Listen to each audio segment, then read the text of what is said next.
The following is a presentation of the Championship Racing Network. Drivers and Danica, start your engine! Pull those belts down tight. One more time.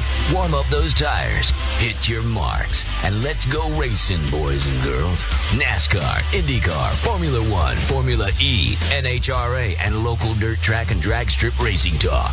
This is the Championship Racing Network. Where'd you go? Where's your home? How'd you end up all alone?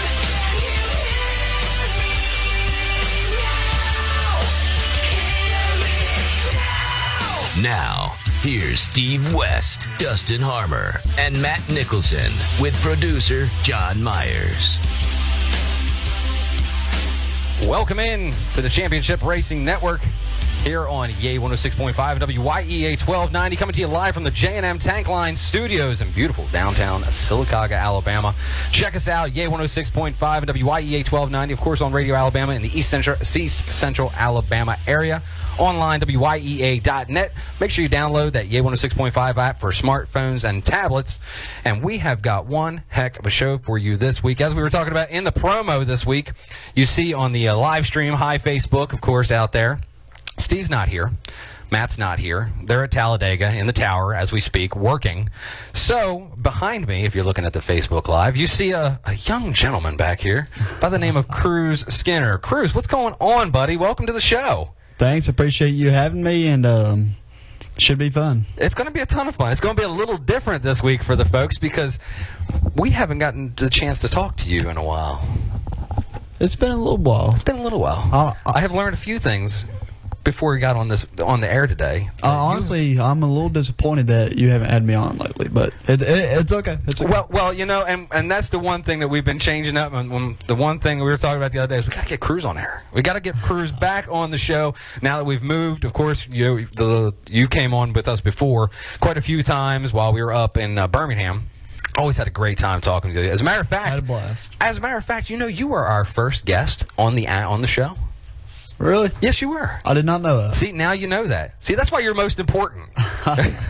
Learn something new every day. That's right.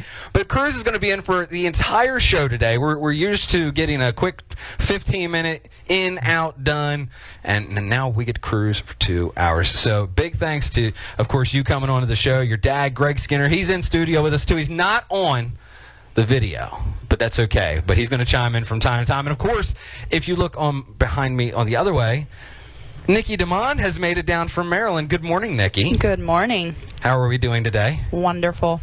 You know, we all had a very big day yesterday before we go into everything, and we had an outstanding time yesterday when we were talking down at the Pingo-Ween at Renaissance Bank, the chili cook-off for breast cancer awareness. We had a blast down there. How did you have a great time while you were down there yesterday? Well, you know, I was really excited for it. I got out of the car. I looked around. I was really excited. Then I saw you. Wow. Wow. We are, what, not even 2 minutes into the show. And Greg's already done. Look, see? And we've been having a lot of fun, and Cruz has really gotten me good in the pre-show stuff. I've learned real fast that we're comfy now.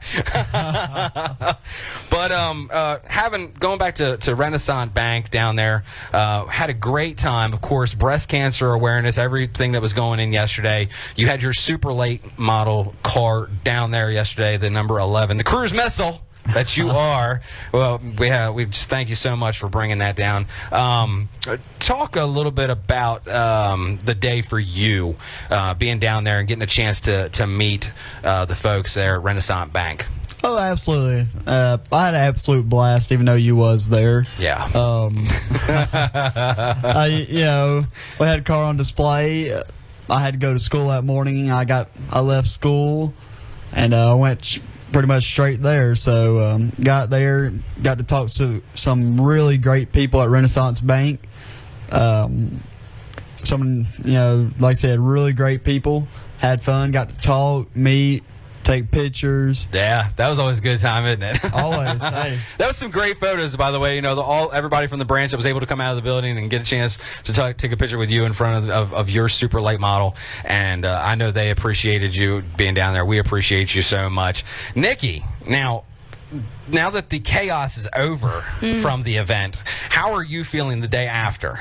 A little bit like it's Christmas. It's all that build up and now it's gone. It's gone. And now it's gone. And now we get to work on the next thing. Yes. That's right. So big thanks to, of course, Renaissance Bank in downtown Childersburg. You're going to hear all about them throughout the show. They are our primary partner. I've learned that today. It's He's partner. learning. I'm learning. Look at that. See, you can teach Dustin all kinds of stuff.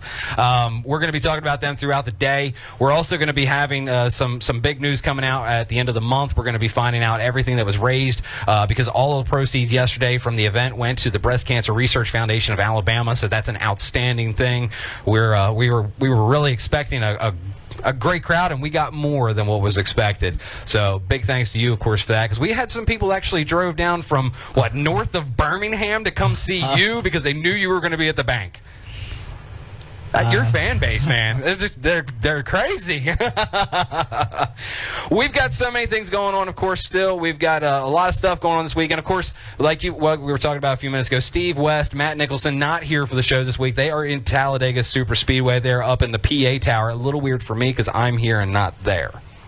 But it's okay. We're going to be talking to them at some point today, possibly two, if they've got some time. But for now, we're going to go into a little bit of last week's news because there's one person, well, two people in this room right now who were in Charlotte last week. Correct? Correct. Yes. We're going to be talking with crews throughout the day. We're going to be talking about, we're going to be breaking down some news, and we're going to be talking about Charlotte. We're going to get into last week's action right now, of course. NASCAR at Charlotte Motor Speedway, and Chip Ganassi's choice to put Alex Bowman in the number 42 paid off handsomely as Bowman grabbed the checkered flag. It was Bowman's first time in an Xfinity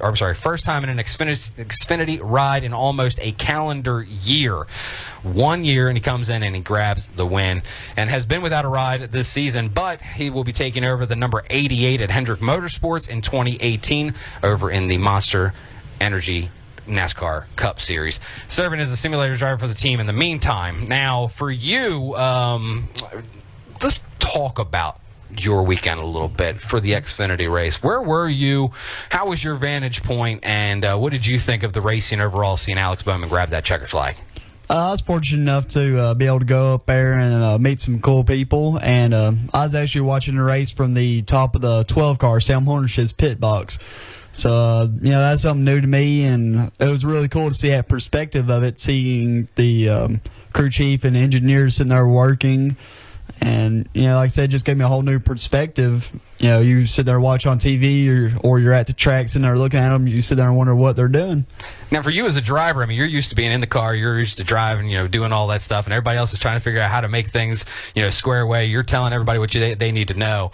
But for you being on the pit box and just seeing how all that side goes, what's that give you with the perspective-wise? What's that kind of do for you when you think about your team that's out there that's getting your car ready to go when you're out racing? Really, that just gave me new, like I said, new perspective. You have to realize it's not just the drivers out there that's winning races. Exactly. It's the entire team, from the people who build the chassis, who put the bodies on, people who prepare tires, crew chief, engineers. It's everybody. It's a team thing. And, like I said... It's just one of those things. It's one of those things. It was like a whole new world for you, basically. It was kind of like, I kind of felt bad now because I might have done this or maybe said something wrong. No, sir. You always go back and think about those things, but it's just different seeing everybody just run around like crazy. It's a whole. It really is. It's really different. It's kind of like a culture shock for a driver, isn't it?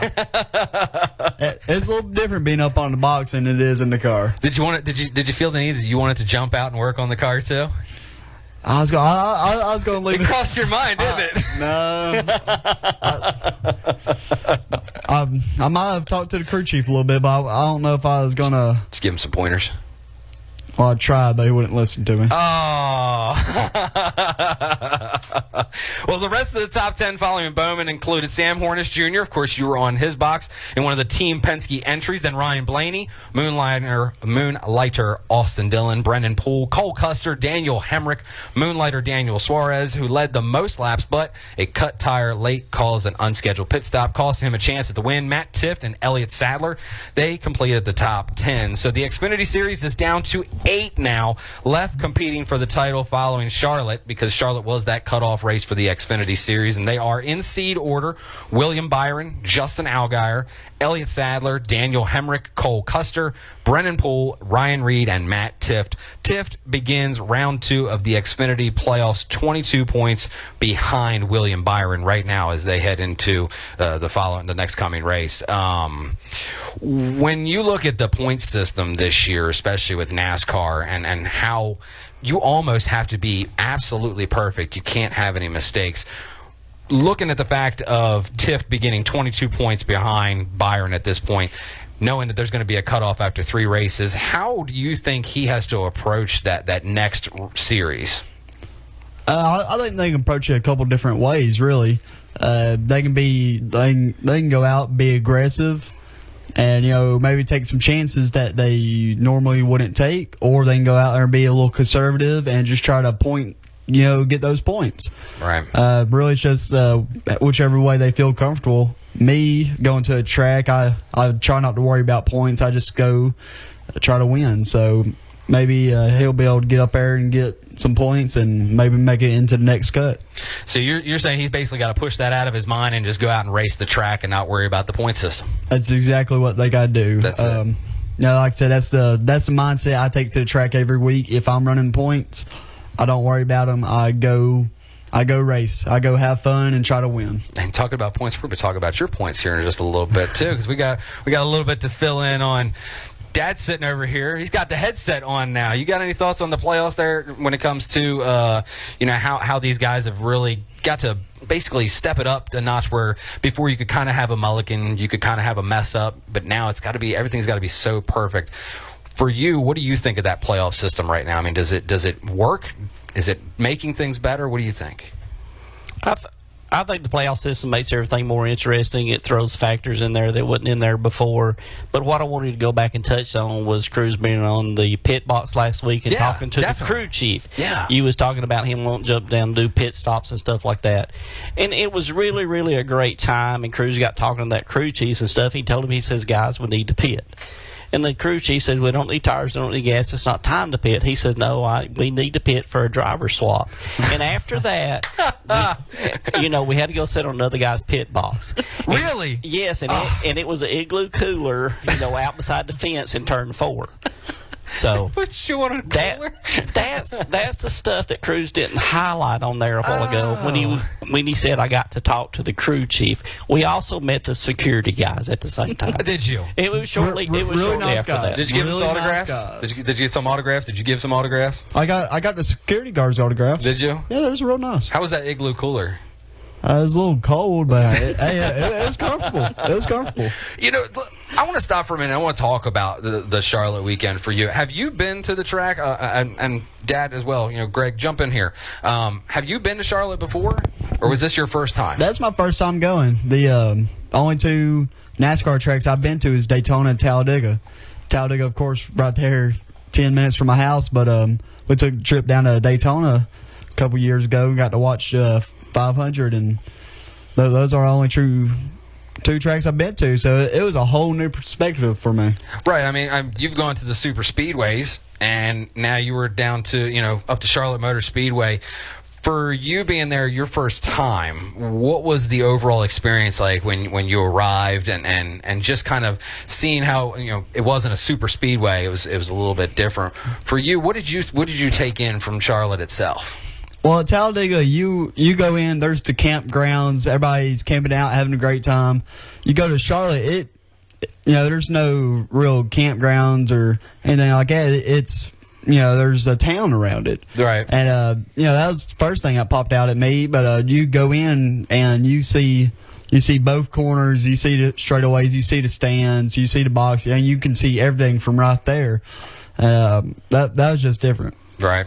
I'm about to say the hub of NASCAR, that is Charlotte. Now, Dad, have you been out to Charlotte before yourself? I actually went to Charlotte back when they were on the World 600, the Coke 600, and my dad took me when I was a little kid. And man, I was 6, 7, 8 years old probably, and we got up there and we got in our seats, and I was thrilled to death. And I was right. My seat was right out of turn 4 behind a big old pole. Oh, wow. That's not fun. So for about 4 or 5 hours, I sat right behind that pole, looking to the left or looking to the right. but I really remember that. But then I looked for that pole this time when we went back, and I think they did away with that pole. So you sent a very strongly worded message, maybe that pole needed to go away?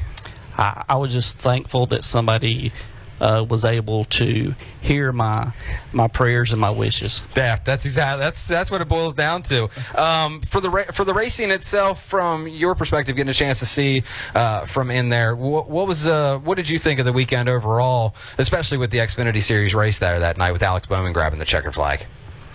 The overall experience and the stuff that the people we got to meet, and the doors that was open up so we could see some of the behind scenes was really, really shows how much of the team effort that whole deal takes. Right. At that type of level, and the number of people it takes, as far as dealing with sponsors, the corporations that they bring, the sponsors, the people that the sponsors bring to the track, which is all part of the package. Right. And then you got to have PR people and people to cater to those people. Right.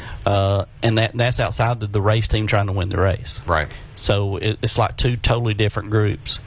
The professionalism of those people was just outstanding. As Cruz can contest to that. We met some very, very highly professional people. The Wood brothers, we got on their box. They all introduced themselves, wanted to know who we was, where we was from, thanked us for coming. Right.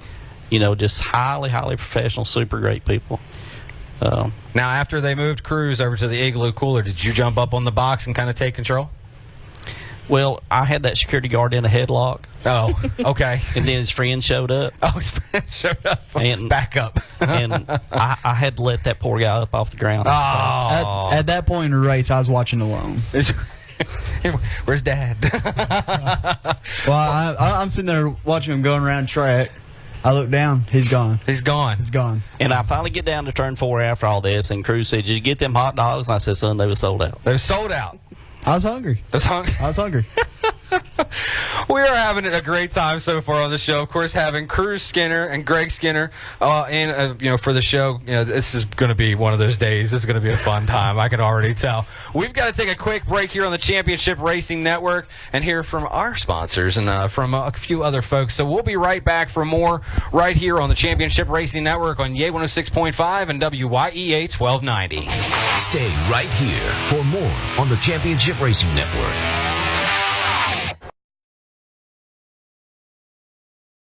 I am Sergeant Clay Warren. I suffered from PTSD. In 2013, I ended my whole life. Now my voice has been brought back to speak to people like me. Know that you're not the only one. Things can get better. You don't have to carry that burden anymore. Speak up now to get the help that you need. 22 veterans end their lives every day. You just heard the reconstructed voice of one of them. Seek help at mission22.com. Choosing a bank is not an easy task. You're trusting your money and your future in the hands of strangers. At Renaissance Bank, you're no stranger. You're part of the family. Renaissance can meet all your banking needs with the tools you need to secure your family's financial future. They even have tools for your kids like student checking. No monthly maintenance fee on a balance of $500 or more, unlimited check writing, and open the account with just $50. Visit a branch today in Childersburg, Chelsea, or Sylacauga for more information. Give your kids the tools to have a prosperous and successful future. Online at renaissancebank.com. Renaissance Bank, member FDIC, equal housing lender. Fuel only. Go, go, go. We're back to the Championship Racing Network.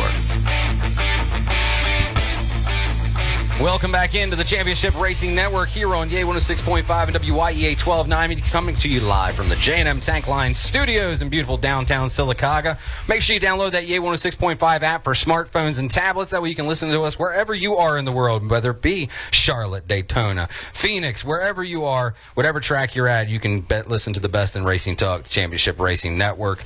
Of course, this segment of the show is brought to you by our great friends at Renaissance Bank. Whenever you are ready to get that financial freedom, make your first and only choice Renaissance Bank. Stop in and see Janice, Russell, and all the gals at 8th Avenue Southwest in downtown Childersburg. Online at renaissancebank.com or give them a call today, 256-378-4002. Renaissance Bank, the official bank of the Championship Racing Network.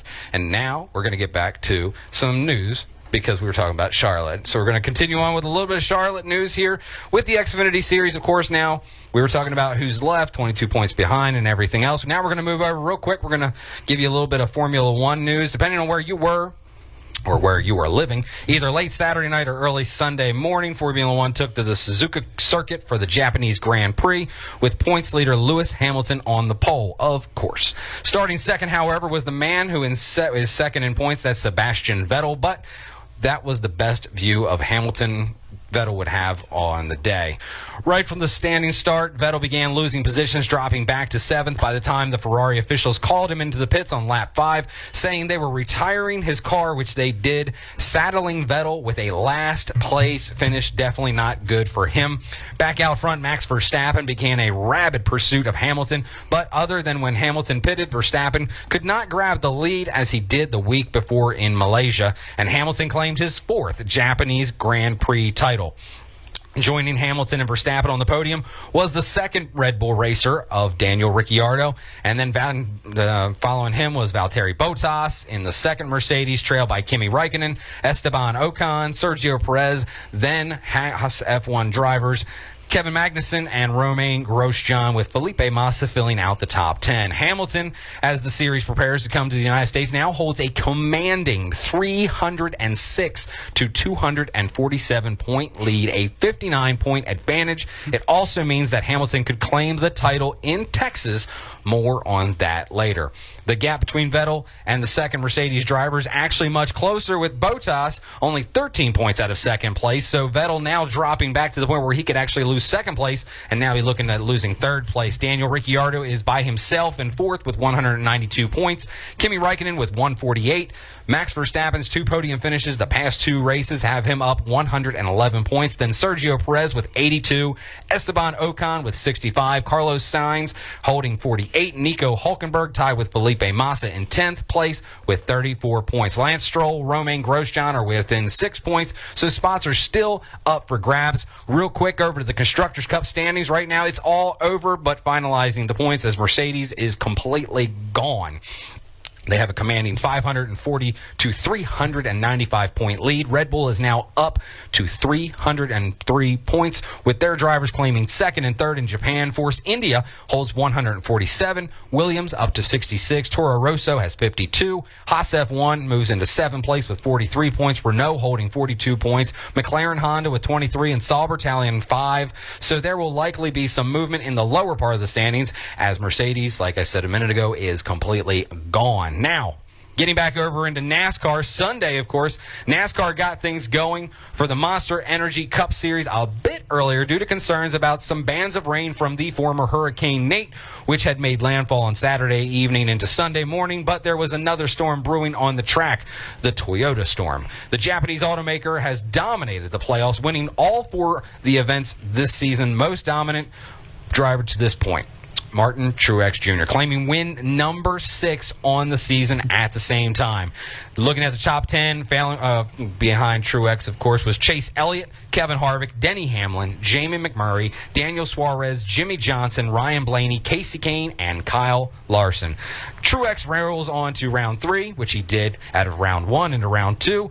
The other drivers heading into Talladega, of course, we're going to be talking about Talladega here in just a few moments. Needing good days include Matt Kenseth, Brad Keselowski, Ryan Blaney, and Ricky Stenhouse Jr. But all drivers are within 10 points of 8th place as it stands right at this moment, and that is held by Jamie McMurray. On track action this weekend, begins with the Camping World Truck Series running their Fred's 250 powered by Coca-Cola. That will be today at Talladega Superspeedway. It's airing on Fox and MRN Radio with the start time moments away, 12:30 p.m. Eastern, 11:30 a.m. Central Time. So they are getting ready to actually go as we speak at this exact moment. Now, going back to, of course, we have Cruz Skinner in studio with us, our special guest host for the week, who has been having a wonderful morning and had a great day yesterday, and he's just full of some good funnies this morning. Going to the race back at Charlotte, of course, we were talking about the Xfinity race, and you were up there on Sam Hornish Jr.'s box before you got moved to the Igloo Cooler in Turn 1. Now, for Sunday's race, what were you thinking? I mean, when you got to have somebody that you're kind of looking at. Who were you really looking at to maybe come out and dominate the day? Who was your kind of pick for that race? First of all, I just want to say I'm proud of you for not butchering those Formula One names. Really? I am. I will admit that. I am proud of you for. Can we get you to text Steve that so that way I know? Text Steve that? Yeah, we need to get Steve texted. I don't know. Pushing it a little bit. Oh, okay. Yeah, but your thoughts really on the Monster Energy NASCAR Cup Series race up there. Who were you looking at? At a place like Charlotte, and what did you kind of get from your perspective of the racing in general? Obviously, the favorite to win was Martin Truex Jr. From the time they unloaded, they was fast. Had to work his way up through the field a little bit, but Martin's always been great on tracks like that. Yeah. I mean, especially these past couple years. I mean, he has been on fire. Right. And, I mean, you can't go to that track and count him out. No matter what happens to him, you just can't. Well, with the fact of how strong the Toyotas have been this year, I mean, we were looking at back a couple years ago, I think it was about 2 seasons ago, the Toyotas were just really having a rough time trying to get things going, and then they've really come into it. And it's kind of funny because we've talked about it on the show. Steve, Matt, myself have talked about it with the fact that, the 78 Toyota Camry of Martin Truex Jr. is the satellite team of Joe Gibbs Racing.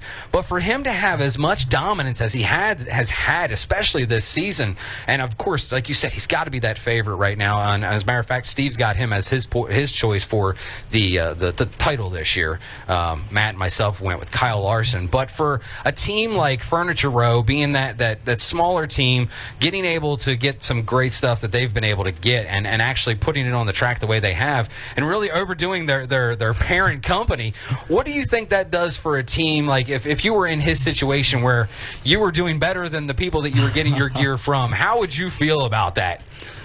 That's the point where you look at your team and you feel really proud of your team, right? Because you get all that stuff from Joe Gibbs, and it's obviously great equipment. I mean, look at what they're doing. Yeah, exactly. And you just look at your team, and honestly, I'm amazed with how great they've been doing, because he was hot last year, and he's continued that into this year, and to pick up 6 wins in 1 year, that's incredible. Yeah, I'm sure he'll pick up 1 or 2 more. Before the year's over. Yeah. But talk about championship. Like you said, you had Larson. Yeah. And I'm actually going to have to go with you right there with Larson if we get to Homestead. If we get to Homestead. If he gets to Homestead, I think Larson can pull it off. You know what? I think we're going to have to do this each week, and we'll have to see if you are able to do this. We're going to have to get Cruz's pick for the week. We're going to have to get you to text it. Cruz's pick for the week. So you're going with Larson to win the championship this year. If he gets to Homestead. If he gets there, I think he'll win it. I think we're going to have to reach out to you and find out what your pick of the week is, and that way everybody can bank on that fact. Think about it. Larson's that dirt racer. He is. And he likes to get up next to the wall. Homestead, if you can run inches from the wall, you are fast there. Right. So I think if he gets there, he will get right up against that wall. If he doesn't hit it too many times, I think he'll win the race. You bring up a really good point about the fact of with dirt racers getting up against the wall and stuff. If you look back to the Auto Club Speedway, the first season when he was in as a rookie, he was really riding that top line. He was really skirting that wall, and it was really doing well for him. He just kind of came up short, that first time. But you're right. I mean, he's able to really utilize that wall, and a lot of drivers that are able to do that really have a lot more success when it comes down the line, because they're able to do something that a lot of other drivers can, and that's keep it off the wall. But for a driver like him, especially this weekend, looking at Talladega Superspeedway, the beast that is the 2.66 mile tri-oval that is Talladega, being up against the wall, down at the bottom, I mean, you're really just looking at the fact of who you're going to be working with, who's going to be pushing, who's going to be, if you're going to be pushing or who's going to be pushing you. So how do you think a dirt track driver like yourself would attack a track such as that? Talladega is not really about line. In qualifying, you're going to be right against that yellow line out there. But in a race, it's not really about line. It's more about who's in line with you. Right. And, if they're all up against the wall, you better get up against that wall and ride. If they're riding right against that yellow line, you need to get right down there with them. Right. And, just try to ride to the front and not get taken out, really. But, one of the biggest things at Talladega is aero. Right. Aerodynamic. That's not something you see a lot of in dirt racing. It's starting to affect the cars now at some of the bigger tracks. The smaller tracks, not a ton. Right. But even dirt cars are getting to the point where they're so aerodynamic. You could tell. 5 or 6 years ago, you might not have even thought about aerodynamics on a dirt car. Right. Keep the mud out of the radiator and all 4 tires on the ground and get around the corner. And make sure that you're out in front of everybody else. Make sure you're out in front of everybody else. That's right. We're going to be talking about you getting around everybody else here in just a little bit as well. Talking about your season thus far. We're going to be talking about that after we come back from the next break. We're going to sit down for a segment and talk a little bit of a cruise talk. You like that? Does that sound good? I think we need to have a segment every week titled that. Every week? Every week. I'm all for that. I will be down here. I'm all for that. If we can get some gas money sponsored by my dad, we can do it. There we go. I don't know what he's talking about. I do have one thing to say. A Richard Petty quote from years ago about, they asked him at Daytona, says, Richard, why do you ride the outside at Daytona? It's a long way around. He said, well, if you hit the wall, don't hurt as bad. It's true. That is true. Quote Richard Petty. Quote Richard Petty. That's a quote you can go with. The king. For you, Greg, being out there for the race on Sunday, for the Toyotas this year, Cruz was talking about the fact that how dominating they are. Of course, we all know that they've been extremely dominating. For a team like, I'm going to pose the same question to you with Furniture Row Racing, being that satellite team of Joe Gibbs Racing, and them having just so many good things happening in their direction. A lot of people were talking about the fact of a changeover in makes and stuff was, from the fact that they were doing Chevys, now Toyotas, might have been a bad thing, but it definitely hasn't. How does a team, from your perspective, how does a team jump in and know what they have to do and have so much success so fast in the transition that they've had?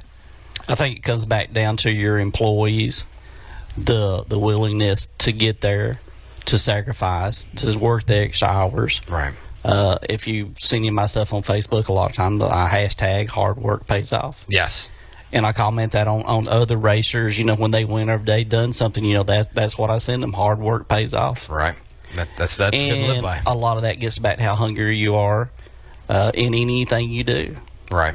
So that's what I contributed to. Obviously, they got all the equipment that they need, the background researches, they got all the data supplies they need and stuff like that. So I think it comes back down to your employees.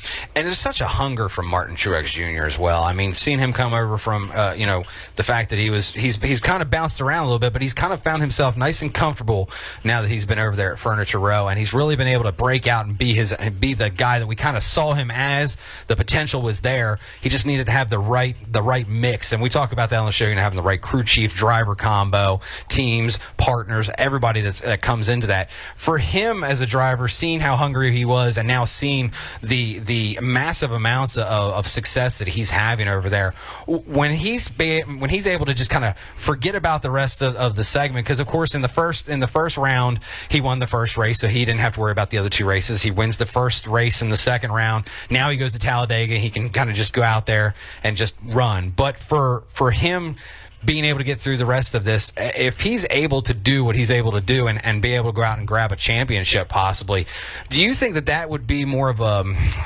for lack of better saying, vindication from what he's dealt with before in the past, especially with the likes of Michael Waltrip Racing and really having the raw deal that he had over there? But do you think that that's good for him when it goes to the end of the season? I mean, does that kind of get that monkey off his back, so to speak, where it comes to that fact? Oh, yes, I think it does. And that was a great job using the word partner there, Dustin. Just want to let you know. I'm working on that. I don't know if Cruz called on that, but I did. He did. He's listening to everything I'm saying. Okay. Once again, I think it comes back down to hard work and how bad you want something. Exactly. You know, how much are you willing to sacrifice? Everything life's a trade-off. Once you realize that, then you can see where you're headed. Right. So everything you do, life's a trade-off. So I think it gets back to employees and hard work on that deal. And it's definitely paying off, and it's going to be great to see if he can actually get to the end of the season and be there at Homestead and be contending for that championship. I mean, that would just be such a great way for Furniture Row to just really kind of post that part up there. We've seen, talking about Talladega this weekend, of course, having the likes of seeing, a Furniture Row racing with David Reagan, getting into Victory Lane or something along those lines. For that kind of thing that's going on, to have Furniture Row be able to go out and get a championship over top of all these other main teams such as Hendrick and such, what do you think that does on the team level with the hard work that you're talking about? Do you think that really kind of gives them that motion of, hey, the little guys can make it too with the right help, with the right support? I think it generates a lot of energy. We're not in that cup garage every week to see all the ins and the outs, right? To know the little things, but from where we're at and our team and stuff, I think that gives everybody encouragement. Yes, it definitely does. It definitely does. Talking about a little bit of encouragement, we're going to be talking a little bit of NHRA up next. Of course, as NHRA rolls into Texas Motorplex just outside of Dallas for the AAA Texas NHRA Fall Nationals. Coverage, of course, beginning on Fox Sports 1. That's going to be qualifying at 1 p.m. today, Eastern, noon Central Time with the finals. Coverage immediately following. Finally, the Monster Energy Cup Series hits Talladega Superspeedway for the Alabama 500, airing on NBC and MRN Radio beginning at 1 p.m. Eastern, noon Central. Formula One, of course, has the weekend off, and Sebastian Vettel definitely needs a weekend off. Following the race at Charlotte last week, the title contender, Kyle Busch, we're going back to this for just a second. He was taken for medical attention. He told his crew that he felt sick for the final 200 laps. He blamed himself for the problem since he wrecked what he termed a race-winning car several times at that fact as well, adding that following the crash he felt much hotter than normal inside the car and was inhaling exhaust fumes because the crash damaged the crush panels on lap 137. The 18 crew gave him ice bags during the pit stops, and following the race, he laid on the ground for a few minutes, went to the infield care center, reportedly getting an IV of fluids and breathing pure oxygen for a time. He came out about 40 minutes after going in and said that he was fine, but the doctors on site said he suffered from heat stroke. He finished 29th, but is still 12 points up on the eighth place cutoff in the points. Looking at that, and y'all were up at the track last weekend. You were up at Charlotte Motor Speedway for this, and seeing that day that the 18 had, and we'll go Cruz first on this one, seeing the day that he had and able to finish the race the way he did, and putting himself in such a dangerous situation, so to speak, especially with the fumes wise, what does that tell you about Kyle Busch as a driver? We already know that he's very, very good at what he does. We know he's going to be a guy that you're going to be contending for wins with, but to see a guy be able to do this after the day that he had, it was an awful day for that 18 Toyota Camry, but for him being able to come out and being able to go to the infield care center and just kind of come out and say, he was good. What's that say as Kyle Busch as a person? He really did. He had a really rough race. Hit the wall multiple times, caused a couple cautions, and that just that kind of day can really bring a racer down. Yeah. And what you got to do is go out the next weekend and perform. Just kind of make yourself feel a little bit better about yourself. But him finishing that race in those kind of conditions shows the determination he has. It does. And that amazes me that he did that for the final 200 laps. 200 laps at Charlotte. Charlotte. I mean, wow. Those are long laps around that place. They're carrying a lot of speed, but I'm sure it felt like forever for him. But definitely. That just shows how much he wants to go out and win races and win a championship. Definitely. Now, Greg, same question to you, but I want to talk about it a little differently. You know, for a driver to go out and deal with that for 200 laps at a place like Charlotte Motor Speedway, and putting himself in that type of situation where you can tell he's clearly sick. Of course, he got out of the car. We're talking about the fact of heat stroke and all. Do you think that there's a point where it's kind of you have to? We know he wants to finish the race. We know drivers don't want to kind of come out. They don't want to go to the garage. They don't want to end the day. But do you think there's a point where you kind of have to say, hey, I really need to look at something a little differently in this if I'm in this type of situation again? Or do you look at the fact that Kyle Busch really just went out there and did what he had to do regardless of how he was feeling? Kyle Busch is a very smart guy, obviously. Yeah. I think it was a statement that, hey, my guys don't ever quit and I'm not quitting. Right. I think it set the parameter for the rest of the year for them. Right. Guys, y'all don't give up on me. I didn't give up on you. Exactly. I wrote it out. You know what I mean? We're a team. We're all in together. And I think that will go a long way with them. Do you think that gives you talked about the team itself? Do you think that gives the team a shot in the arm when you've got a driver like Kyle Busch that's able to be in that 18 Toyota Camry and do with the day that he had? Do you think that gives them that a real big boost to the fact when you're talking about, I'm going to do what I need to do for you, you do what you need to do for me? Do you think that gives that team a boost that maybe they really need right now, especially after a weekend like they had at Charlotte? I would think so, because if you're sitting there, who's the easiest person to blame? Me? Well, besides you, Dustin. See, Besides see how that went? Besides you. Okay, that was too obvious of an answer. Okay, Looking for a little bit more complex answer. More. The person to blame. If anything, I'd have to put the blame on Kyle, but that'd be me. Well, as a general perspective, the team has a bad day. What do you say, driver? Yeah. It's easy to do. Everybody does it. And that's the first thing everybody just thinks about. Cruz goes out, hot laps comes in. I'm like, what are you doing? He says, well, the right front's bottoming out or this or that. The brakes are locked up. And I didn't know that hot laps. And I'm sitting there thinking, what has he forgot to drive? How to drive? Hey, he's about to kick me out of the car right here. We get in there and show you how it's done. So a lot of that might have been that statement for that. You bring up a good point. Being observation wise, from a fan perspective and seeing how a driver's having a bad day, and you don't really know what's going on with the team. You don't know what's going on with the car. You don't know what type of deal they're having to put up with, and a lot of people, they'll just kind of get really upset with that fact, and then they find out later on, it was this, and then all of a sudden it's okay, never mind, I feel really horrible now. It's one of those types of same things, pretty much. Oh, sure. I mean, you don't know day-to-day operations there, what happened that week, who was out sick that week and didn't get to work, or family issues, a child or anything, sickness. I mean, so you don't get all those hidden factors usually. And usually the easiest person blames the driver for anything. Exactly. Well, we are having a great talk right here. Of course, in studio, we've got the one and only Cruz Skinner going to be racing out at Talladega Short Track tonight. We got to take a quick break, of course. We've got Greg Skinner in studio as well. And, of course, he's not on camera, so you can't see it on the Facebook Live. But we're going to be right back. We've also got Nikki DeMond sitting back here. We're going to talk to you, too. We're going to get you involved in some of this. She can shake her head all she wants. Can't leave her out. We got to get something going here. So we're going to take a quick break here from our partners. Our partners. And we'll be right back with more here on the Championship Racing Network, only on Radio Alabama's Yay 106.5 and WYEA 1290. We will be right back with more on the Championship Racing Network. I am Sergeant Clay Warren. I suffer from PTSD. In 2013, I did my whole life. Now my voice has been brought back to speak to people like me. Know that you're not the only one. Things can get better. You don't have to carry that burden anymore. Speak up now to get the help that you need.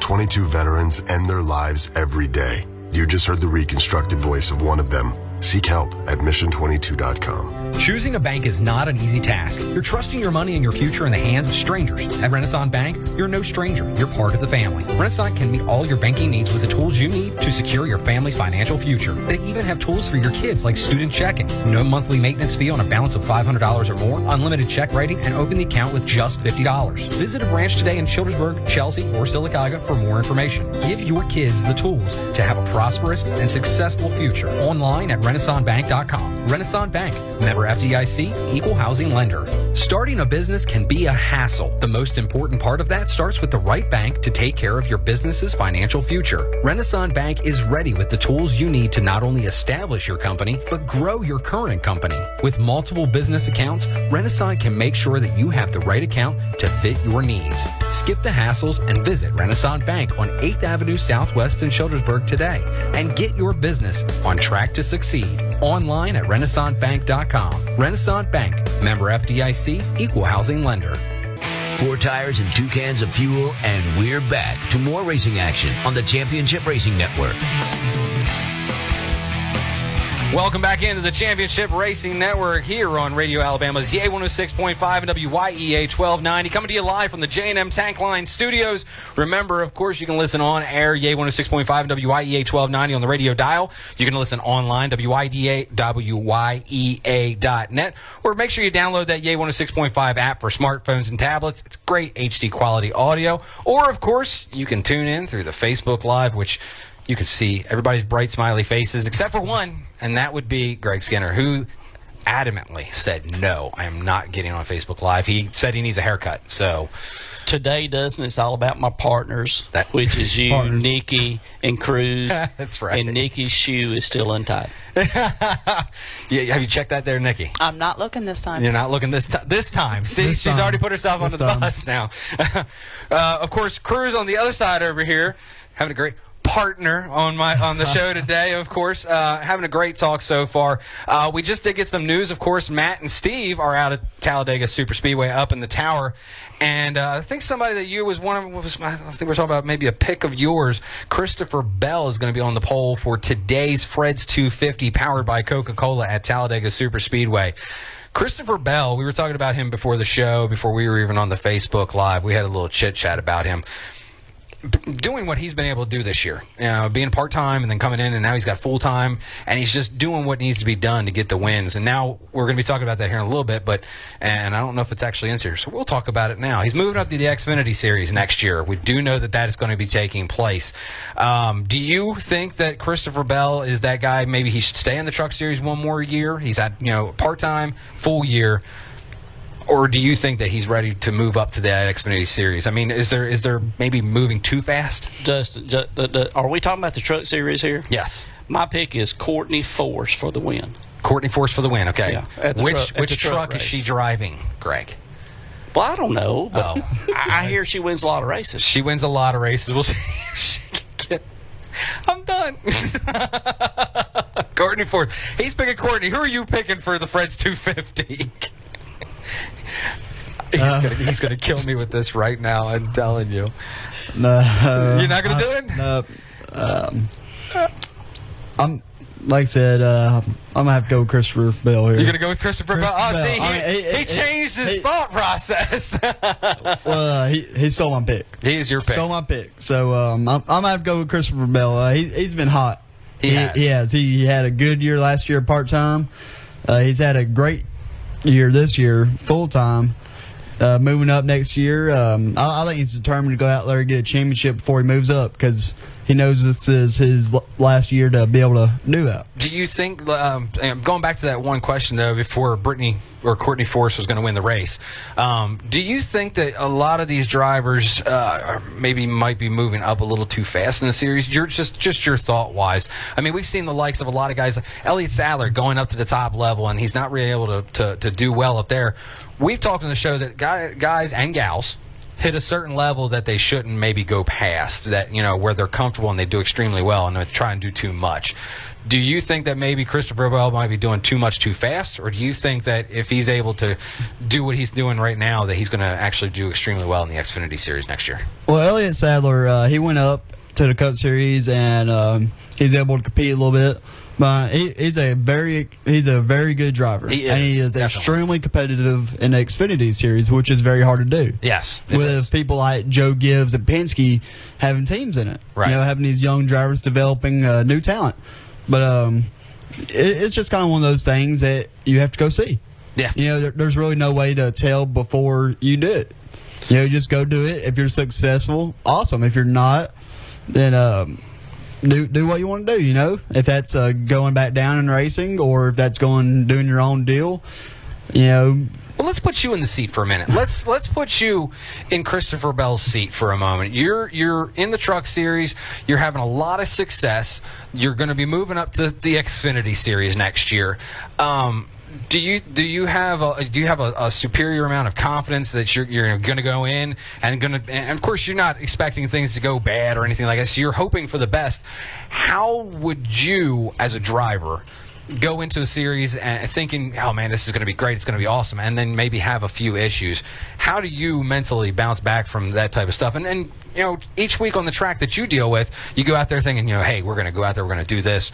Something doesn't go the right way. How do you at Cruz Skinner take that? How do you get past that? If I'm in Christopher Bell's place right now, you can't be confident. You know, he's just been too fast in that KBM truck. They've been fast all year. They've been fast past couple years, and you know, just can't be You can't not be confident in that position, right? And me, I want to go up and take that shot, see if I can do it.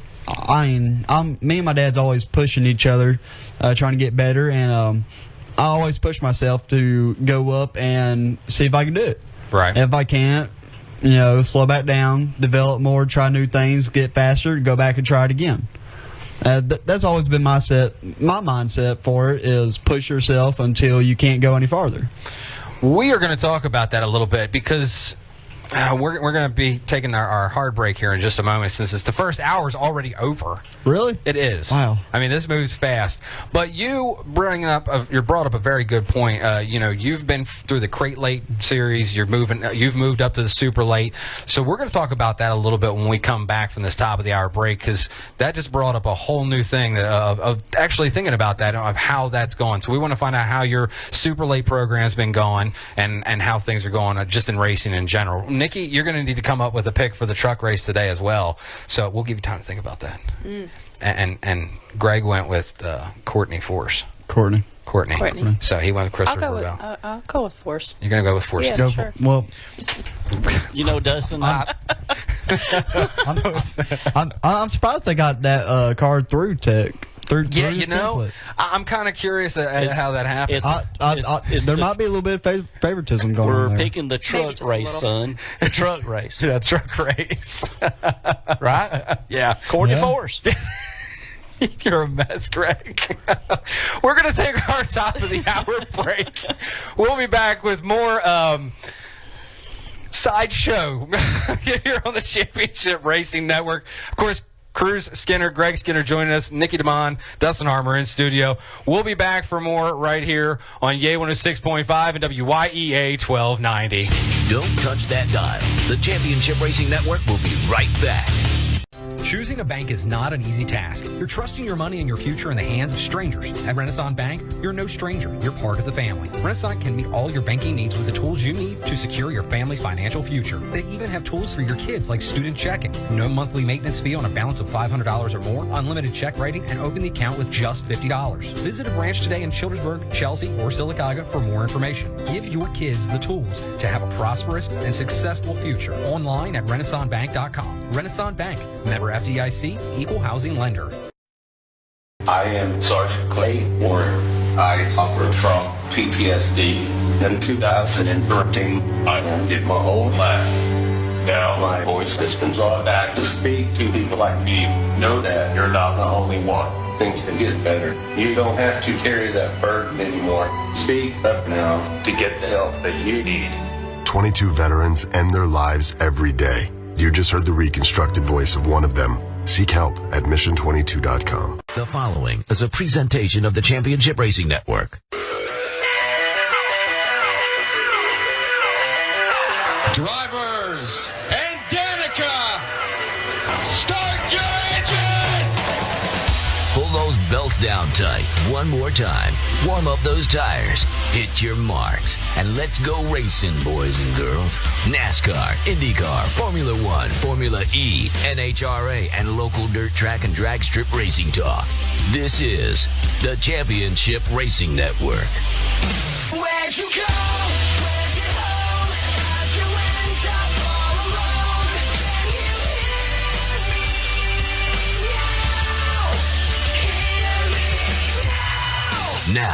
Here's Steve West, Dustin Harmer, and Matt Nicholson with producer John Myers. Welcome back in. Hour number 2 already here on the Championship Racing Network. Coming to you live from the J&M Tank Line Studios here on Yay 106.5 and WYEA 1290, part of the Radio Alabama family. Online, WYEA.net. Download that app, the Yay 106.5 app for smartphones and tablets. And you too can be part of the fun that is the best in racing talk, and that is the Championship Racing Network. When we left, before we went to the top of the hour, we were talking about the fact of confidence levels, especially in NASCAR, especially in racing in general, talking about the fact of Christopher Bell moving up to the Xfinity Series. Greg, you had some thoughts on this as well. Talk about the fact of that confidence level, the differences for us, for the likes of anybody, when they're actually racing and moving up possibly.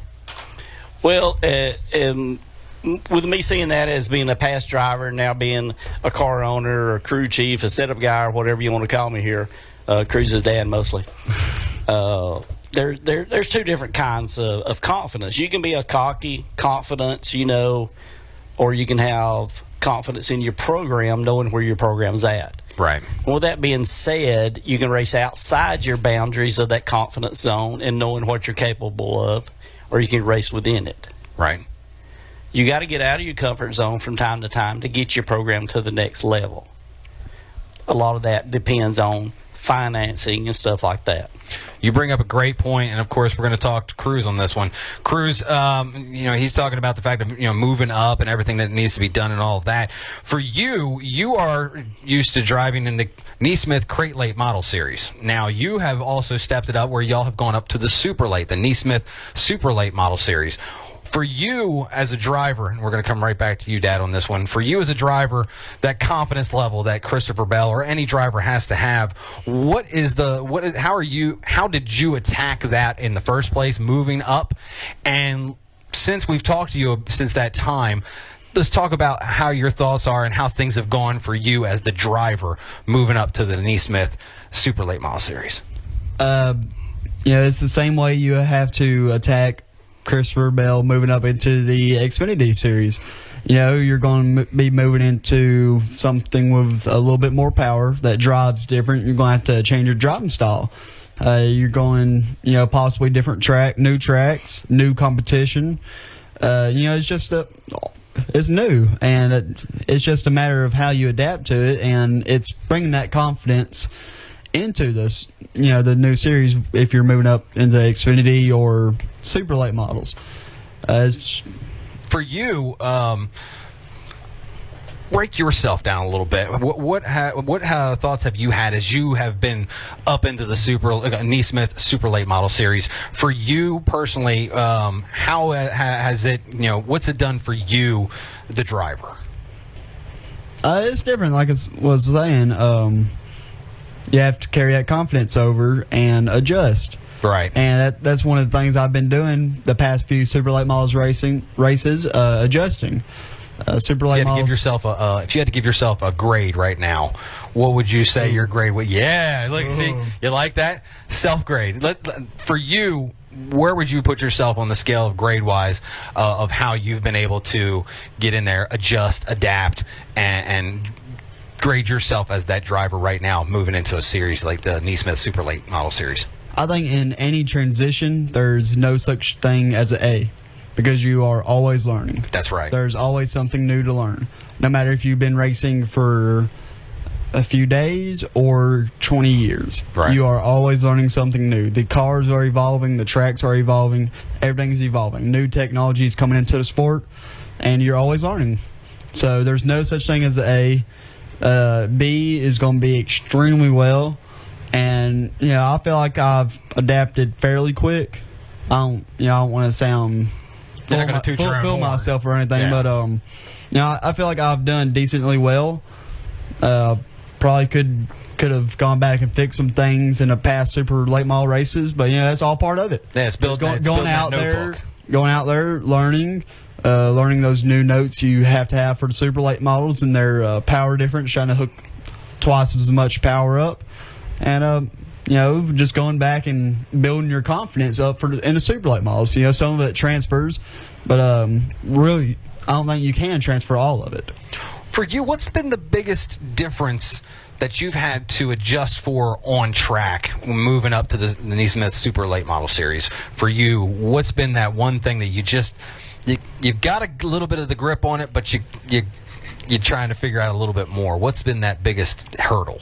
The difference in driving style. Right. The supers have a lot more power than the crate cars do. Yes. The crate cars, you go down in the corner, you make sure the car's turning, and you keep as much momentum as you can. The supers, you make the straightaways as long as you can to use that power. Right. And those are two different things. I've gone out into a super race at Moulton Speedway. We ran second. I come in, I asked Dad, what could I have done better? He said, you was crate racing. You need to go super racing.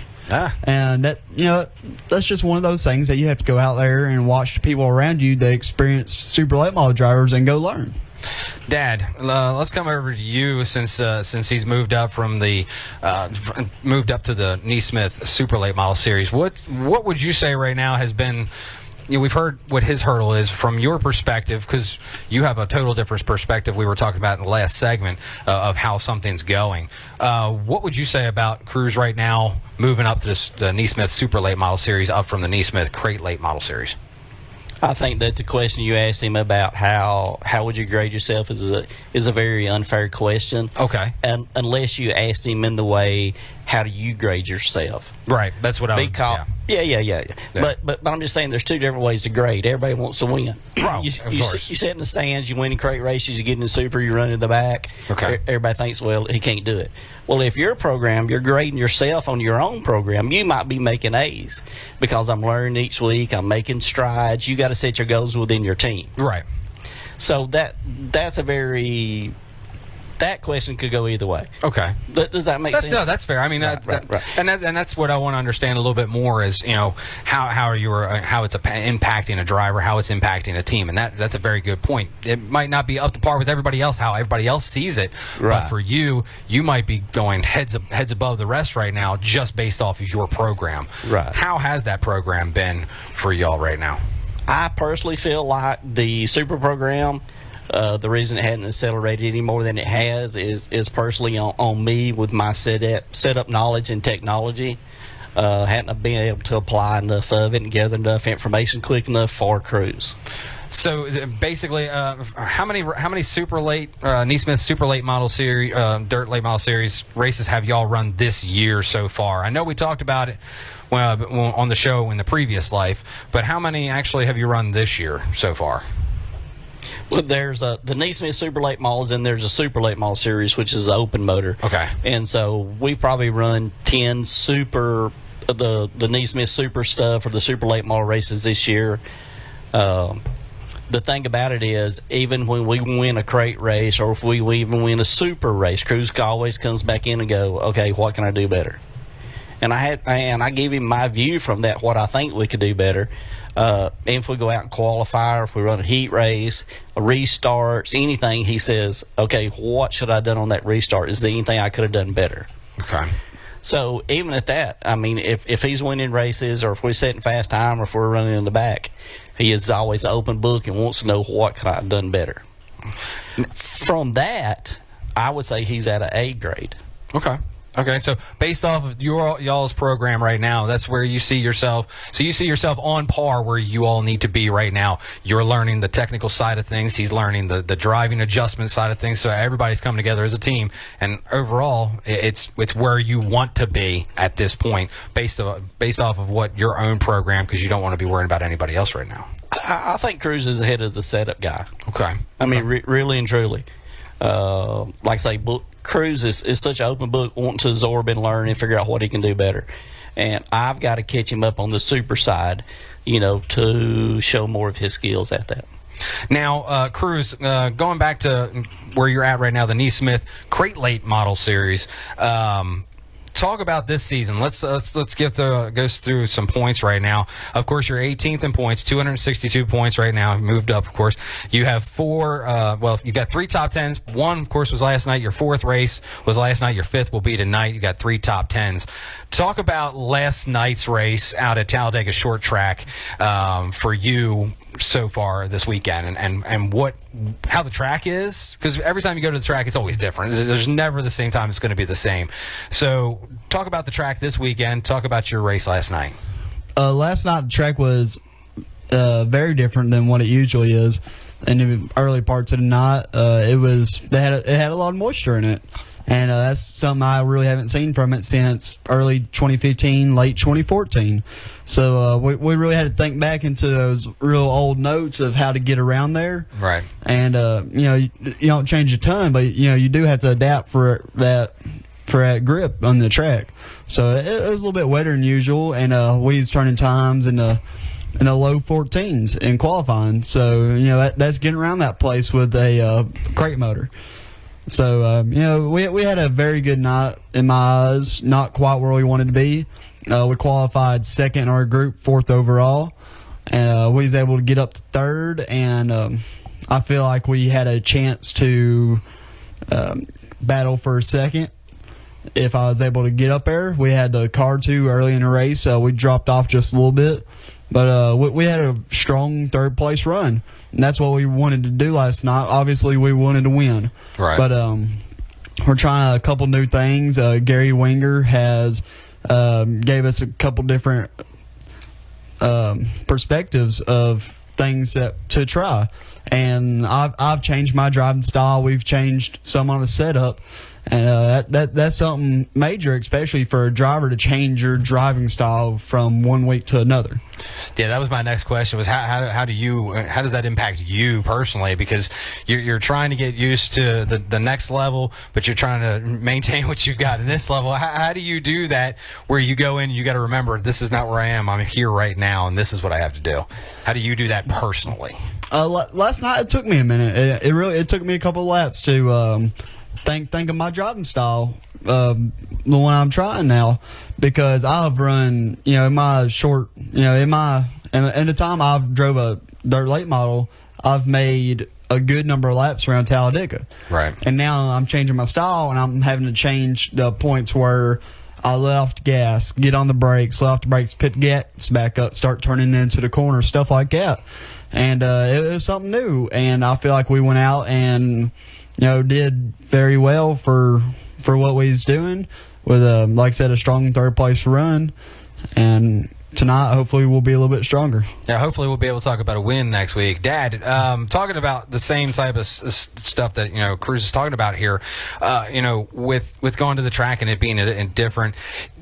A lot of folks don't realize, and I didn't know this myself, and you're going to get firsthand knowledge of it tonight, Nikki, when we go out to Talladega Short Track, because they've got a great program, of course, tonight. But you don't get a lot of time to really get the car set up. You've got to go out there with what you got. You got hot laps, you've got qualifying, and then you've got the features, whatever the case, whichever race you're going to be in. So you don't have a lot of time to really concentrate on getting that car squared away where you have that information out there. How do y'all do that with the little bit of information, the little bit of time that you got on track, but the track is going to change so much through the evening, and you don't even know what it's going to be like in the first place. So you go from that initial setup, and then you go to that race setup. Everything's got to be on par, almost exactly. How do you do that on that side of things, on the technical side, especially for the Neesmith Crate Late Model Series? A couple things on everything you just said right there, Nikki. Tonight, I would not wear those flip-flops to the track.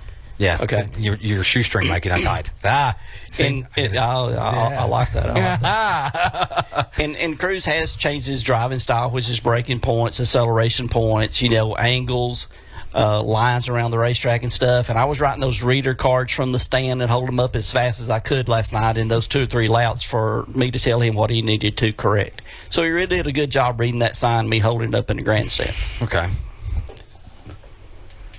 Well, no. No. I think he wants to chime in on that. You want to chime in? That's not quite how it goes. Right there. I was about to say, where's this going? And then I heard him snicker. I'm like, wait a minute, something's going on. I think I need to focus on the track a little bit more than those little index cards Dad was trying to hold up, and I think he threw it. I think he threw one at me at one point. That was my hot dog wrapper. I dropped the hot dog. I saved the hot dog, but lost the wrapper. He put the hot dog in the igloo cooler. You can get it later. Gotcha. That's one for me. But Overall, though, like tonight, okay, so you raced last night, you're going into tonight. So the track could be completely opposite tonight of what it was last night. It could be a lot different, could be a little bit different. How do you all prep before you even get there when it comes to setup-wise? I mean, how long does it take to get the setup completely changed for those folks that are listening that don't know? I mean, I could do major changes to that car within 10 minutes. Okay. Bar angles, bar positions, you can raise and lower the chassis, change the shock and the spring, and you got a totally different handling race car. Still the same car, but it handles different. Because you put different reactions that the car is going to have. Okay. Right. So a lot of these places we go and we do this tuning and fine tuning. We've been there before, so we got a mindset. You watch the weather all week to see if it rained up there 4 days before you go. Has it not rained in 3 months? Right. You know, if you got a new track on it, or have they been letting cars practice on it all week? Hey, they got open practice every Sunday. You know, the track's just not getting as much moisture in it if they do. Does that guy like to work his track every week? Is he always plowing it up or scraping it and pouring the water All to of these it? things have So, impacted. right. And the more and more you go, and then if you're going somewhere and one of your good racing friends has been there racing the last week or two or something, you call him and go, hey, what was that track like 2 weeks ago when you was up there? Right. And he's like, oh man, it was muddy, it come apart, it had holes in it. And then you got to thinking, well, I better go back and look at the weather. Okay, well, they had the hurricane come through there, and he raced on that after it rained 30 inches or whatever. So Right. you got to factor all that in your decisions that week, getting everything ready to go. You're going to be expecting some chaos tonight, aren't you, Nikki? Just a little. Just a little bit? Just a little. Well, we're definitely going to be I'm there and prepared. coming down. controlled chaos. Controlled chaos. Yeah, we're going to be coming down, of course, and seeing y'all down in the pits. That's kind of like this show, right? Yes. Yeah. Oh, yeah, it's controlled chaos. The only problem is the person who's usually in control of the chaos is not here. He's in the tower at Talladega. And the job falls upon Nikki this week. So is this uncontrolled chaos or this is completely uncontrolled chaos. This is uncontrolled fun chaos. fun chaos? I like it. Let's talk real quick. Of course, a lot of folks, and I didn't know this, and I'm still learning. Until I actually came out to Talladega Short Track, got a chance to meet you, Cruz, meet you, Greg, and just meet the teams in general and everybody that's out there at Talladega Short Track. I didn't know about the formats between the weekly versus the touring divisions and such. Talk about that a little bit for us. What have y'all done, and how does that kind of put that across to a lot of the fans that might be listening in this weekend, or those who might be this is their first time knowing what's going on out there? I'll let Cruz chime in on that first. Go ahead, Cruz. The microphone is yours. Well, first of all, I want to say I feel a little left out. All three of y'all have headsets on. I can get you a set. I've got a microphone. You like the so? I'm not sure what's going on here. Did y'all discuss this before y'all got here? Well, we wanted to make sure that the most important person had the microphone. Okay. Headset. Okay. See? Yeah. That takes back one of those picking on me's that you've done, right? You mean those short jokes? Yeah, the short jokes. Okay. God, step it up, Dustin. Step stool. But no, talk about the formats. The weekly racing, the touring divisions, and such. What have you done for maybe somebody who hasn't actually had a chance to get to know you as Cruz Skinner, the driver? They don't know too much about you. They're new to the area. Maybe coming out to Talladega Short Track for the first time tonight. For the new fans, a lot of them, they don't have the experience to know the difference between a field of cars for a weekly show or for a touring series race. Touring series race brings in a whole new group. This weekend it's got Hall of Famers in the field with me. So that's one of the big things, just a whole new field of cars coming in, and some of the new fans maybe just getting into motorsports. Some of them don't realize, they don't have the experience to realize that is a whole new group of people who've raced 40 years versus people like me who've been racing 4 or 5 years, or the locals who've been racing at that track for 10 years. That's one of the major things, a whole new competition level coming in and competing. And that's one thing that, especially at Talladega, I've noticed the weekly guys are, they've been competitive in touring series races. We've got We got a couple top 3s, a good bit of top 5s, and a lot of top 10s. So that's something interesting to see at Talladega. All right, that's cool. See, and that's the reason I love having you guys on. Of course, for everybody that's out there listening right now, you're catching the show. We have Cruz Skinner in with us, driver of the number 11 Cruise Missile. I love that name. Missile. That he's going to be out at Talladega Short Track tonight. He's our special co-host then this week because we couldn't do the show just be by myself, so somebody had to come in and I had to come in and babysit. That's right. You had to come in and babysit. We're going to take a quick break real quick till we come back to this babysitting session with Cruz Skinner and myself and Greg Skinner and Nicole DeMont, Nikki DeMond. And we'll be right back for more right here on the Championship Racing Network. Stay tuned. We got so much more coming at you. Stay right here for more on the Championship Racing Network. Choosing a bank is not an easy task. You're trusting your money and your future in the hands of strangers. At Renaissance Bank, you're no stranger. You're part of the family. Renaissance can meet all your banking needs with the tools you need to secure your family's financial future. They even have tools for your kids like student checking. No monthly maintenance fee on a balance of $500 or more, unlimited check writing, and open the account with just $50. Visit a branch today in Childersburg, Chelsea, or Sylacauga for more information. Give your kids the tools to have a prosperous and successful future. Online at RenaissanceBank.com. Renaissance Bank, member FDIC, equal housing lender. I am Sergeant Clay Warren. I suffered from PTSD. In 2013, I ended my whole life. Now my voice has been brought back to speak to people like me. Know that you're not the only one. Things can get better. You don't have to carry that burden anymore. Speak up now to get the help that you need. 22 veterans end their lives every day. You just heard the reconstructed voice of one of them. Seek help at mission22.com. 2 tires only, and back out to the track for more action on the Championship Racing Network. Welcome back to the Championship Racing Network here on Radio Alabama's Yay 106.5 and WYEA 1290. Of course, we're out of the Radio Alabama family of stations. We're coming to you live from the J&M Tank Line studios, online, WYEA.net. Download the Yay 106.5 app for smartphones and tablets. This segment of the show brought to you by our great friends at Renaissance Bank. Remember, financial freedom, everybody wants it. Make your first and only choice, Renaissance Bank. Stop in and see Janice, Russell, Rashonda, Miranda, Destiny, everybody in there. All the gals are in there at the 8th Avenue Southwest branch in Childersburg. Online, renaissancebank.com, or give them a call today. Pick their brains a little bit. 256-378-4002. Renaissance Bank, the official bank of the Championship Racing Network. Cruz, we've been talking about you a lot today because of the fact that you're in for as our guest co-host, and it's been absolutely awesome. Can't believe how much of the show is already gone. We got half an hour left. How has the day been so far with this whole thing? Are you ready to be a radio guy too? Well, coming in here, I wasn't sure if I could put up with 2 hours of you. Yeah. Here comes another stab coming at him. Come on, bring it. About halfway, I realized I couldn't. Okay. Well, I'm glad to know that. Here, I'm just going to take these off, and you're going to come up here and you're going to push the buttons. You say it's difficult to push a button and turn a knob, so... well, talking about pushing... I might try it. Talking about pushing buttons, of course, seatbelts. You got to push the button to get out of the seatbelt, but you got to put the seatbelt on. You are very, very, very huge into the seatbelt program. For those out there that don't know much about it, talk about what you're a part of when it comes to that, and what you've actually been able to do. Not here too recently.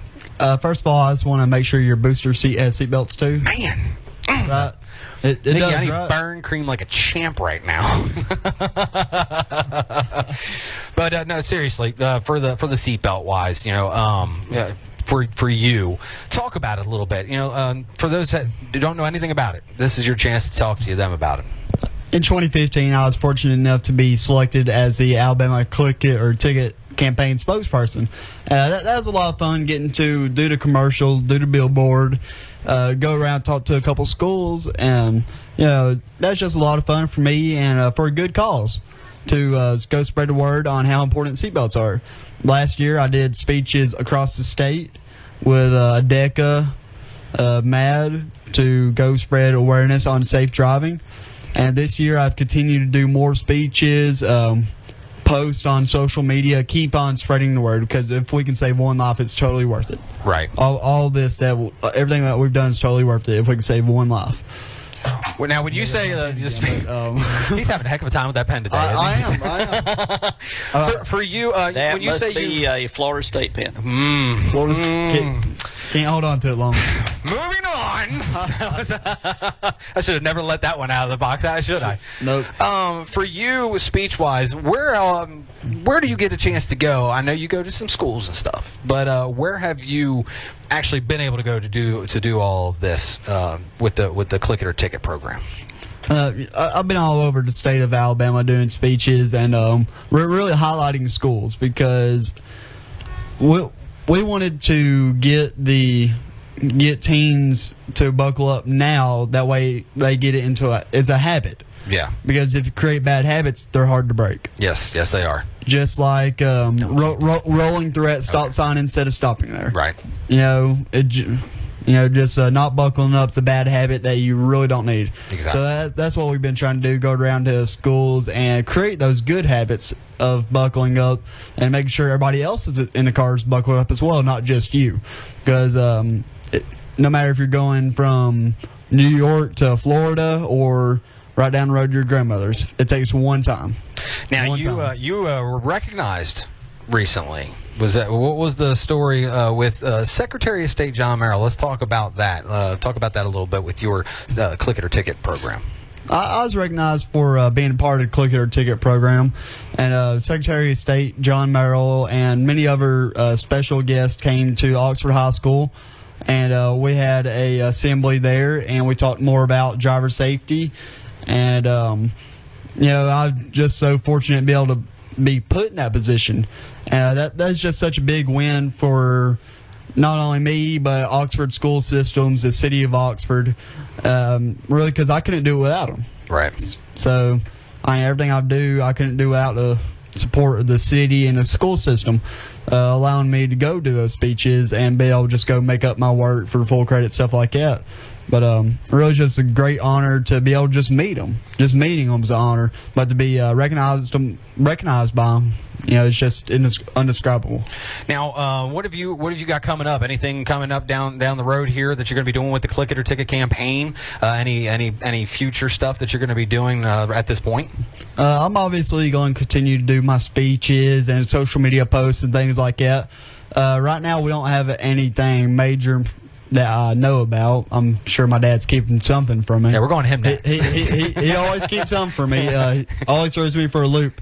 Got to keep you on your toes. Kind of like the last speech I did at Oxford with John Merrill there. He tells me on Friday, hey, I forgot Monday or Tuesday you're doing a speech. What? Okay. So he likes to challenge me sometimes, and we went racing that weekend too, so limited time to prepare for that one, but like I said, that's just a lot of fun being able to meet him. We all took a tour to school, and what amazed me was I learned stuff about my school that's in there that I didn't even know was there. Right.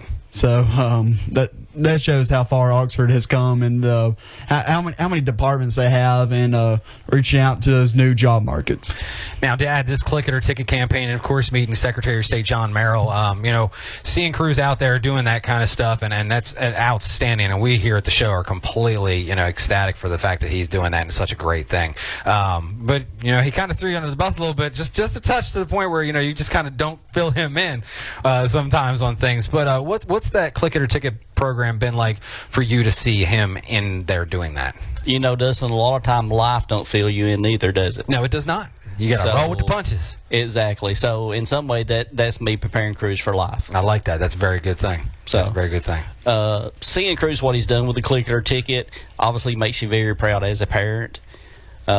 More so, seeing that it comes directly from his heart, even makes you even more prouder. Well, I'll tell you what, we're going to have to get something together where we can get you to do a PSA we can throw on the show that'll air each week. That way you can talk about the Click It or Ticket program and everything, and then be on the radio each and every week. We'll get that as part of the show. I think we should do that as well. Yeah, that would be phenomenal. Yeah. And just like Cruz spoke about with our school leaders and the people we have at our school system, allowing him to go do this, the people at ADECA, letting him go do this with them too, giving him the opportunity, it creates so much door openings for him, meeting new people, just having contacts, seeing different school system, how different stuff works, and different kids, and getting to talk to them. Because we take the car with us, they let everybody out at the assembly, and everybody hangs out and asks Cruz all these kind of questions and stuff. So I think it's really good for him too. Does take a lot of time. It takes a lot of effort on him on the backside. Well, he's got a lot of stuff that he has going on all the time, every time you turn around. I mean, you're somewhere doing something with somebody every time you turn around. I mean, when I came up and I saw you just about 2 weeks ago, and, he had this going on, that going on, and then, yesterday with the Pinko Ween at Renaissance Bank, going to school, coming down to the event, going up to the short track. I mean, you have a very busy schedule. How does he do that? Well, I drive now, and with the help of his gas money, I'm able to do that now. We talked about credit cards earlier. and Nikki's shoes are still intact. Yes, they are. Now, Nikki, we're going to talk with you for a minute. The click it or ticket program type thing with the safety of the seatbelts. We have a background as firefighters up north and all. We talk about the fact of the seatbelts and wearing the seatbelts and everything. But with crews out there doing this kind of stuff, what are your thoughts when it comes to something like that? We didn't see anything like that up north, except for maybe when the police department would come in and talk to us. But to have somebody from the community actually going out and speaking to these classes and all these speeches, I mean, what do you think of that type of stuff? I think it's better that he's one of their peers too. It's not a police officer coming out, it's not some adult coming out lecturing these kids. Right. It's great that he's a 16-year-old himself. He's going out there, he's speaking to his peers as a kid himself. That's great. Yeah. To me, that's great. And as a parent, I'd rather have one of my kids too being talked to by one of their peers. They're not going to listen to an adult anyway. Yeah, I mean, I'm sorry. We don't listen to adults. Go away. I think it's a great program. I wish growing up we had something more like that up north. It's the DARE program. Yeah. And my mom taught that. Right. So she made an impact herself too, but it's different. It's different. It is. It's different coming from one of their peers, and I think it's almost, for lack of better saying, positive peer pressure, rather than negative peer pressure. Yes, it really is. And I mean, that's a very good point. It's the fact that coming from your friends and everything, or coming from somebody that you go to school with, or just in general, someone that's not your mother or dad, your mom or dad, telling you how to do something, or somebody of authority figure telling you how to do it. It's different when it's coming from somebody else. So I mean, I fully agree with that. I think that's a great thing. That's an awesome program, and I congrats so much on that fact, and of course getting the recognition that you deserve. But I know you're not about recognition. You just got there to do it because it's always a good thing, and we've known that about you for several years now. You're a great kid. You're coming up so good, and of course you have done so well, Greg, getting him where he needs to be, and it's been a pleasure having him on the show, of course, and it's been a pleasure having him around. And of course, we're going to come down and see you guys tonight. Talk about tonight though real quick. Let's talk about Talladega Short Track before we take this last break. What are for those like her, who's going to be her first night out there, prep some people. Maybe some people are listening now, they're like, man, I didn't know they were running tonight. Maybe I need to go up there and check it out. Maybe I need to see this stuff. Talk about that first-time fan. How do they prep to go out to Talladega Short Track? What do they expect? How do they need to show up? White. You need to wear white T-shirts, white pants. There's people taking notes right now. White hats, open-toe shoes. Okay. Now, let's actually give these people some useful information. I'm sorry. Is this the serious side of the show? Hold on. Let's give when some. did we get serious? Let's give them some useful information here, Dad. Right the ship, Cruz. Come on, right the ship. For all the first-time fans coming out to a dirt track, make sure you are taller than this man. They do have a height requirement. I knew that was. I thought he was going to give me something good. Come on. I think he wears high heels to the track. Whoa! And just wear some long jeans covering up or something like that. I got the platform shoes from your dad. I mean, come on. Okay. You're just fortunate we wore the same size. That's right, exactly. Well, before my time era, right there. So, don't know a whole lot about it. What do folks expect when they come out to Talladega Short Track? And for those who haven't been out there, what should they expect? In all seriousness, for just a split second. Before we go on you know what Sirius is? What? You know what Sirius is? Yes. Like, I'm shocked. Like really, real. I'm shocked you even know that I word. do at times. Sometimes I have to. Very little. Very little. We're gonna take a break. Take a break? No. Before we go to break, though, she's gonna be a first-time person out there tonight. There's a lot of people who might be over at the big track tonight that might make their way over across the street. Sure, they will be. What do they need to expect when they come over there? What do they need to know? First of all, don't wear white. Don't wear white. Probably the last color you want to wear. Yes. A darker shade color is probably your best bet there. A lot of dust flying and a lot of great racing. Honestly, it's general admission. You walk up to the gate, you pay your fee, and walk on in.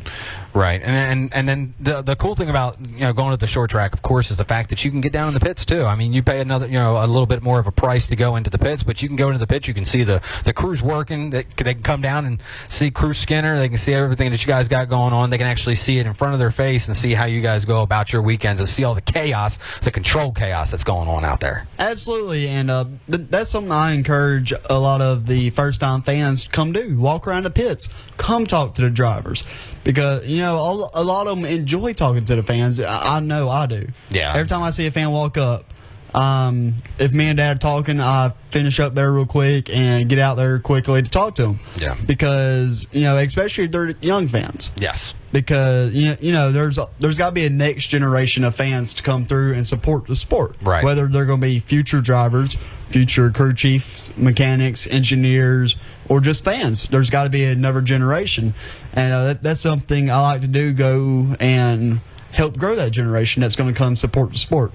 That's great. See, now that's some good stuff. We were talking about that fact, a couple of weeks ago, we were talking about the fact of, people, being in the sport and everything else. We talked about that on the show, and then the infusion of young blood and all the, all these fans that are going to become race fans that are going to become this, that, and the other thing, just like Cruz said, and that's just an awesome thing that you're already thinking about that. And that's the one thing I have noticed going back onto the track. You have so many young fans, kid fans that are just out there ready to watch Cruz do his thing on the track, and that's such an awesome thing seeing them do that. So big congrats on all of that going on. We're going to take our last break because we've got to take one more quick break. We've got to hear about more of our partners here on the Championship Racing Network. We'll be right back. We're going to finish up. We've got one last segment to go before Cruz has got to roll out of here, go up and show people how it's done at the Talladega Short Track tonight. Stay tuned. We got one more segment coming at you right here on the Championship Racing Network on Yay 106.5 and WYEA 1290. We will be right back with more on the Championship Racing Network.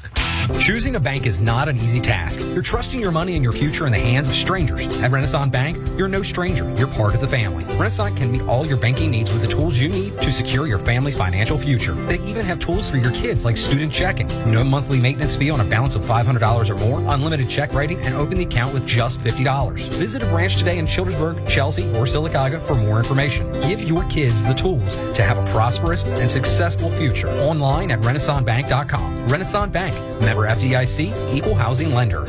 I am Sergeant Clay Warren. I suffer from PTSD. In 2013, I ended my whole life. Now my voice has been brought back to speak to people like me. Know that you're not the only one. Things can get better. You don't have to carry that burden anymore. Speak up now to get the help that you need. 22 veterans end their lives every day. You just heard the reconstructed voice of one of them. Seek help at mission22.com. Fuel only, fuel only. Go, go, go. We're back to the Championship Racing Network.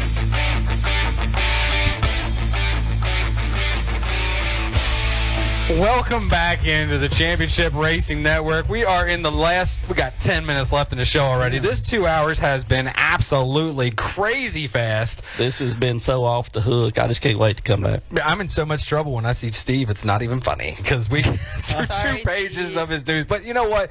Sometimes you just got to go with what actually works. And it's been a great it's Talladega race weekend. It's been great having you all in. And there's so much we had to catch up on anyway. So this has just become just a nice 2 hour, just fun ride of pick on Dustin, talk about Cruz, pick on Dustin, talk about Cruz, and talk a little bit of news. But what we're going to do, let's go around. Go ahead. It's a nice cycle. It is a really nice cycle. I feel confident in the cycle. Confidence is key today, apparently. Not the right kind of confidence. I have confidence that I'm nothing. I might be short, but I've got the confidence that I'm not. I mean, all show long, me and Cruz just talked right over Dustin. Of course, we used to do that in the pits, too, when he's standing up. And that's like too long, and you're not even helping me. She's just back here laughing. Gosh, but it has been so great. Real quick, we want to talk one more time about the event yesterday at Renaissance Bank, and then we're going to go around the table real quick. We're going to we'll show our picks for tomorrow's Alabama 500 at Talladega Super Speedway. Pinkoween was an absolute success. Renaissance Bank did such a great job. Big thanks to all the members of the community, all the businesses, of course, that chimed in, had so many raffle prizes and stuff. Nikki, you were up working on it from Maryland, and of course, we were calling in each week. We were doing all the different things. Talk about the day yesterday, what your thoughts were, and what you kind of wanted to say about it yesterday altogether. Controlled chaos. Is that like the words of today? We're back to controlled chaos. We're back to controlled chaos. No, it was great. It was great. Like I said, though, it was like Christmas. It was. All that planning, everything, and it's gone. Yeah. But we've got big things coming. We do. We have so many big things coming. There's so many different things. We're going to be teaming up, of course, with Renaissance Bank. Of course, thanks so much to Crew Skinner for coming out yesterday to that. Brought his super late model car out to the Renaissance Bank branch on 8th Avenue Southwest in downtown Childersburg. Also, big thanks to Rodney Davis coming out with his 33X Hot Shot car. Of course, he was he just claimed the track championship there at Hollis Speedway for his division. Of course, they're pretty much done up at Hollis. I think that was the last race of the season when it was last week. I'm pretty sure. I can't remember. I think they've got one more. Oh, they got one more? I think so. So big thanks to y'all for coming out, of course. Big thanks for coming out today and being my co-host. And you too, Greg. It's been a lot of fun. And, of course, we want to give a quick shout-out to Renaissance Bank for being just such an awesome partner of us here at the Championship Racing Network. And Janice and all the fine folks, you hear them all the time from us, that all the great stuff they do. Stop in there and see them today, 8th Avenue Southwest in downtown Childersburg. Check them out, renaissancebank.com, but definitely stop in and see them down there in Childersburg and tell them how much you really appreciate everything they did, because all those proceeds went to benefit the Breast Cancer Research Foundation. We're going to have a total here at the end of the month. We've also talked to y'all about doing some special things, when that actually takes place, when we know. But for now, let's talk about the fact, Greg, we're going to go to you first. Give me somebody that's going to be on track. Not Courtney Forrest. I am premising this question completely detailed. Somebody that is currently running in the Monster Energy NASCAR Cup Series that's going to be running in the Alabama 500 tomorrow. Give me somebody that you are looking at that could win the race tomorrow. Dale Jr. Dale Jr. Dale Jr. Okay, and give me somebody that you don't think is going to survive the non-controlled chaos. I really don't think you can pick anybody for that because it is Digga. It is Digga. It is there. Okay. Well, then I guess we won't pick somebody on that. I mean, I hate to answer you with that. No, that's fine. But I mean, it is. I think when those cars line up at Digga, anybody's got a chance, and that's a proven fact from the history back through the years. Well, here I'll come back with a different one. One of the drivers in the chase. Who do you think going into today's race, besides Martin Truex Jr., he's safe, of course, moving on to the next round? Who does not need to be involved in something tomorrow's race that's going to move on? I mean, the likes of, a lot of the crowd favorites. I mean, we're talking about Kyle Busch, we've talked about Jimmy Johnson and things like that. But anybody in particular, that's in the playoffs right now that you would look at that does not need to have a bad day tomorrow? Jamie McMurray sitting 8th in points right now. He definitely doesn't need to have that bad day. But what's one of those guys that you don't think you would look at, but they're going to end up having maybe some issues? But Jamie Murray's runs good at Talladega, so I don't know if you can pick him or not, but I'm going to say any of the chase contenders that's in the back of that, or anybody that's not locked in, really. Yeah, I mean, you're looking at Matt Kenseth, you're looking at the likes of Ricky Stenhouse Jr. I mean, those guys are on the hot seat right now as we're moving on. This is the second race of 3 in the second segment, and we've got one more next week. Nikki, let's go over to you real quick. Who do you think is going to be your winner for tomorrow's Alabama 500 at Talladega Super Speedway? My winner? Well, we know who I want. No, well, I don't think the world knows who you want. No, the world does not, but Danica. Danica Patrick, folks. She's going with Danica. So, yeah. But I'm going to agree with Greg, and it's going to be Junior. You think it's going to be Junior? Yeah. I mean, it's going to be Junior's last ride at Talladega Superspeedway. Make sure when you get out to the track, have you gotten a chance to see the special program they've done up? Talladega Superspeedway put it out, as a matter of fact, on their social media. It's a shape of Alabama. It's got like that old style retro feel to it, and it's got a montage of Junior moments at Talladega Superspeedway. And I mean, that's a guy that you're always wanting to pick out there. So I mean, that's going to be that crowd favorite. Everybody's going to be pulling for Junior with it being his last one. Cruz, how about you? Who are you looking at tomorrow for the Alabama 500? I don't think I know of anybody who doesn't want Junior to win. Right. It's Earnhardt. It's Earnhardt country, Junior Nation. Like we talk about all the NASCAR teams being based out of Charlotte. Junior Nation is based out of Talladega Superspeedway. Pretty much. I mean, And, you can see, when he's out front. It is very obvious. Every time he takes the lead at Talladega, the crowd goes insane. Yeah, whether it be lap 3 or lap 188, it doesn't matter which lap it is, they go crazy. They do. If Junior lost the lead and gained it back every lap, they cheer every time he took the lead. They actually have. They have. But I'm actually going to go with Ricky Stenhouse Jr. for my pick. Okay, looking at someone who actually got his first win at Talladega Superspeedway earlier this year. He has dominated on the Super Speedways this year, winning 2 out of 3, I believe. And he's, of course, on the hot seat, so that's someone that you really want to be looking at to get out there. He is going to be out there. He's a little behind in points, so he is going to go out there to win. Lock himself in. No worries. He's going to go win. So, a dirt racer too. So I think that is my pick. All right, that's your pick. All right, so I'm looking at the pick wise, someone I think that could actually get it done this weekend. Somebody that really needs to get it done, and I think I'm going to go with the guy that I'm choosing for the end of the season. And that's going to be Kyle Larson. I think that's the guy who's going to get it done at Talladega this weekend. I think he's going to team up right. Jamie McMurray has been showing a lot of strength lately. I think those two teaming up together. Of course, we're going to see a lot of teammates working together. I think that's going to be a great combo right there with the likes of Jamie McMurray doing so well at Talladega, Kyle doing so well lately, especially this year. I think that's going to be my pick for the race. I think the guy who's really going to come out on the bad end, and I know it's not going to be because of probably something that he's done, but we've seen a lot of chaos happen because of somebody else that's not even in the playoffs, or the case may be. I think that's going to be Jimmy Johnson. I think this is going to be a very bad weekend for Johnson altogether. Had a horrible day on Friday with the practice session and stuff, so it started off bad. Friday the 13th weekend. So I'm thinking that Jimmy Johnson might not get that number 8 this year due to the fact of Talladega Superspeedway doing something. And like I said, it might not be him, it might be somebody else.